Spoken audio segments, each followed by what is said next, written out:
Hey guys! I hope that you guys are doing amazing wherever you are in the world. My name is Shikha and I welcome you to my channel. I'm so grateful as always that you guys are listening, subscribing, and commenting on my channel. I appreciate the support.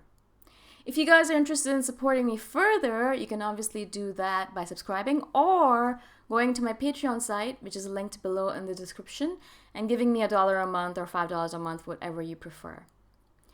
In this video, I want to speak to you guys about the INFJ stare. It's so fascinating to me because I get people messaging me all the time about these videos that, stop staring at me so intently. You're scaring me. Or it's too much. I can't look at you anymore. Then I always tell them, go listen to my podcast because it's the same material, but you can just listen to it. You don't have to look at my face or my eyes. Of course, the reason I stare into the camera or stare into this video is because I want to be there for you guys. And the only way I can do it in this video format is by staring into your eyes. I want to be there for you, and I'm being there for you by being there through my eyes, my vision, yeah? But the INFJ stare is something that's pretty common, and it's pretty common across all INFJs that I've at least met. It's not like, oh, some INFJs don't have this thing. I think INFJ stare, along with the INFJ door slam, are two unique traits that INFJs share across the board, right? And so I wanted to talk about the INFJ stare a little bit more. I've done, obviously, a video on it in the past, a long ago past, 2 years ago, I think, a long time ago. But I wanted to re-expand on it because I've had some new information come up for myself that I wanted to share with you guys. Okay, I'll share a quick example first. I was at this NVC workshop. NVC is nonviolent communication or love communication, where you are not blaming and you're not saying things like, "Oh, you always do this," or "You're a terrible person," "You never loved me," things like that, which we do. And I'm terrible at this. When I get angry, I say things that I'm like, "Shh, why did I say that? I don't mean it." But in my anger, I say stupid things, and that ruins my relationships with people. So I'm trying a lot more to work on my communication this year. And NVC is a big way to do it. If you guys want to check it out, Marshall Rosenberg is the guy, and he has a lot of videos online about it. Just Google NVC, or nonviolent communication. Okay. So I was at a workshop, obviously, a couple of days ago on Sunday, and I was sitting in front of this really fascinating creature, this lady who was talking about how she has lived her life in a shell, in like a bubble, where she was always too kind and always too demure because she's from the Asian culture, and she was always told to be kind, to be nice, to be soft-spoken, to not yell, not to be too harsh, to be obedient, to ask everything in a sugar-coated fashion. So, can you do kind of thing, like that kind of thing, right? Never just be like, okay, I need this kind of thing.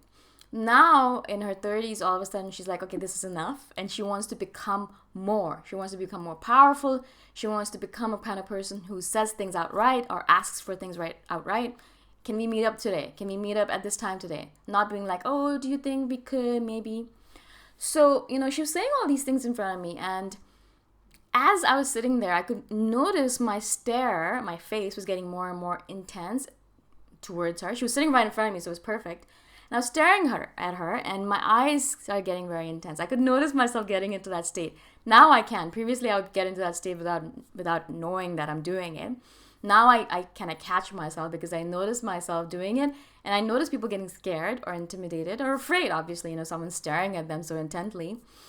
And so I noticed myself getting into this state, and I started wondering to myself, why am I staring at her so hard? What is the purpose here, right? And I realized in my head, I had this thing where I thought, oh yeah, the reason I'm staring at her so hard, and I think the reason why I usually do it, the reason why most INFJs go into this INFJ stare mode where we're like intently gazing at someone, is because the entire picture is not being presented to us.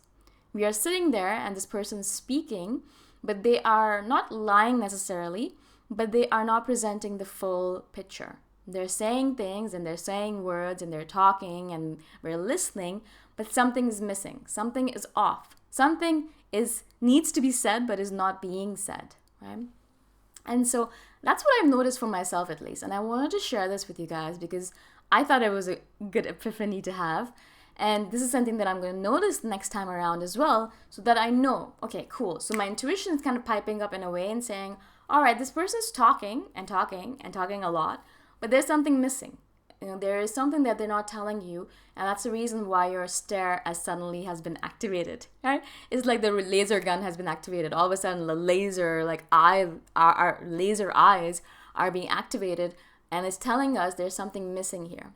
Now, I'm not saying that this person is doing it intentionally. A lot of people don't know themselves that they're not completely telling the truth or completely telling the full picture, because they themselves sometimes have no idea what they're talking about, right? Or they themselves are missing the full picture, right? And as an INFJ, I feel like this is one of our many responsibilities as an awakened individual on this planet, is to help this person realize, yeah, that's good. You've kind of got half the picture, or you've got maybe even 3/4 of the picture, or 90% of it, great. But there's still something missing. And I know this because my intuition is piping up and my laser stare is being activated. So what are we missing here? What aren't you telling me? Now, of course, we're not going to say this exactly outright. We're not going to be like, yeah, you're lying. You tell me the full thing. No. I know you guys can be direct and honest, but don't say that, because it's going to put them on the defensive, and you don't want that. What we're going to do is we're going to be like, all right, so we're going to ask questions. People love being asked questions because it shows that we're interested. And we're doing it as a probing thing. We're asking them questions because we want to know what are they not telling us and themselves, right? And so, of course, that's when I realized, all right, so something's missing. And she obviously is very angry or upset or hurt by the fact that she lived like this for so long. So, but what is missing? Like, why do I feel like she's running away from the real issue, right? Now, of course, this is something that, I did on my own, and we had a conversation. I asked her a question. She kind of expanded, etc., etc. We went on from there. But this I'm telling you guys because I want you guys to do that as well. When you are going into that stare mode and you're like, all right, I am activating the laser. What's going on here? What am I missing? What are they missing? Why isn't the full picture being presented? And a lot of times, obviously, the INFJ stare gets activated when we're really interested in something as well, right? But that's a secondary thing. Like, we get interested when something's missing, is I think most of the time. When we feel like, all right, I get it, but there's something missing, that's when I get really interested. That's when I really get fascinated. And I'm like, all right, why is this person hiding this from themselves? Or why don't they realize that they're not telling the complete truth, right? That's when I get activated. That's when I'm like, oh, this is fascinating. Now I get to observe human nature, and I get to analyze it and dissect it and then learn from it and then grow, right?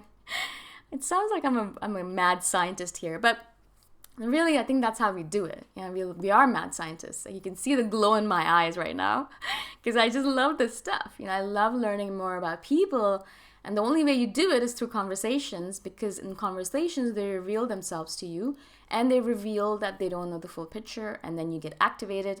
You ask questions, you learn more about that person. Perhaps you grow your relationships better, become stronger in your friendship or your relationship. They learn more, they grow as a result. You learn as well, you grow as a result. And entirely, this is a win-win situation for all. It's a way of humanity to expand on a continuous basis, right? And that absolutely fascinates me, because that's what I want. I want us all to be constantly evolving, growing, becoming better and better and better and better and better and better and better forever and ever and ever, right? Through all of our lifetimes, yeah? Because this is just one of them. And so one of the ways, as I said, is to activate your INFJ stare and then to ask questions. Do not let it go, because I think it's your intuition also piping up saying, okay, this is something interesting. All right, so pipe up, so be alert now. And that's why our INFJ stare gets activated as well, is because all of a sudden our intuition's like, something interesting is happening. Pay attention, because this is going to help you grow. This is going to help your relationship grow. So don't go into your head, and don't go into your imagination, and don't drift off into space like we do sometimes, right? And so I think that's a really good measure for you in a physical way. It's really apparent when you go into your stare. You can notice your eyes are getting stranger. They're getting more intense. You're like leaning forward and you're like, let me look into this person's eyes and scare them to death. So it's a really good physical gauge for you to realize that something's happening that's important, right? And so I've been using it in my own life to great benefit, and I wanted you guys to start using it as as a tool as well. Okay? Not just to scare people off, but also to learn more about them and to learn more about yourself in the process. Okay? Again, if you guys have any questions about this topic or any other topic that I've done, please message me anytime. My contact information, especially my email, the only way you can ask questions is through email. So my email address is in the description below. And if you guys want to support me further, if you like me or my videos or anything like that, you can go to my Patreon site and give me $1 a month or $5 a month, whatever you guys prefer. All right? Again, thank you so much, and I shall see you guys in the next one. Bye for now.